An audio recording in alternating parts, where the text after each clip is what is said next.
আমরা এই মেম্বারে বসে অনেক ইমাম অনেক খতিব কিন্তু এই 15-16 বছরের সময় এই দুঃশাসনের বিরুদ্ধে অনেক ইমাম কথা বলেছে, কথা বলে নাই, বলেছে।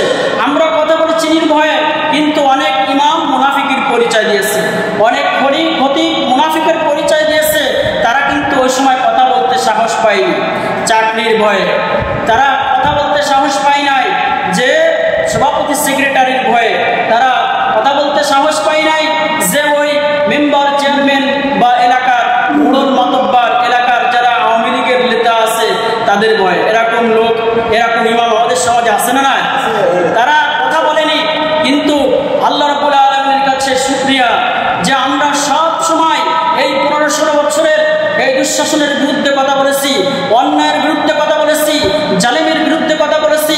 আমাদেরকে বিশেষ করে আমাকে যখন বলা হয়েছে বিভিন্ন সময় যে এই কথা বলা যাবে না, এই কাজ করা যাবে না, এই বক্তব্য পরিহার করতে হবে, আমাকে যখন মানে বারণ করেছে, আমাকে যখন নিষেধ করেছে, তখন আমি তার থেকে দ্বিগুণ তেলে বেগুনে জ্বলে উঠে তাদের বিরুদ্ধে হুঙ্কার তুলেছি। কথা বলেছি না? কথা বলেছি। যখন আমাকে বিভিন্ন সময় চাপার জন্য চেষ্টা করেছে, কথা বলা যাবে না, এই কাজ করা যাবে না, এই পথে আটো, এই পথে চলা যাবে না, এই ইসলামী আন্দোলনের কথা বলা যাবে না, সরাসরি খুনি ফ্যাসিস্ট এর বিরুদ্ধে কথা বলা যাবে না, তখন কিন্তু আমরা দীপ্ত কণ্ঠে কথা বলেছিলাম। আর এখন তো আমাদের 100% সত্য কথা বলতে হবে। কোনো কারোর বাবার ক্ষমতা নাই যে এই জায়গায় কথা বন্ধ করবে। যারা কথা বলুন ঠিক কিনা?